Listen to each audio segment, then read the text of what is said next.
बसंत festival के दौरान लाहौर में बसंत के त्यौहार के दौरान बांग्लादेश क्रिकेट बोर्ड के सदर अमीनुल इस्लाम भी बसंत के रंग में रंग गए। बांग्लादेश क्रिकेट बोर्ड के सदर ने पतंगबाजी की।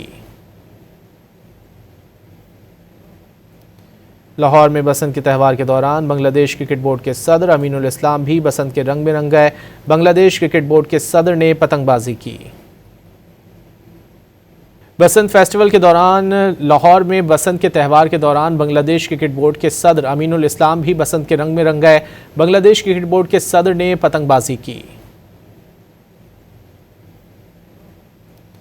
लाहौर में बसंत के त्यौहार के दौरान बांग्लादेश क्रिकेट बोर्ड के सदर अमीनुल इस्लाम भी बसंत के रंग में रंग गए। बांग्लादेश क्रिकेट बोर्ड के सदर ने पतंगबाजी की। बसंत फेस्टिवल के दौरान लाहौर में बसंत के त्यौहार के दौरान बांग्लादेश क्रिकेट बोर्ड के सदर अमीनुल इस्लाम भी बसंत के रंग में रंग गए।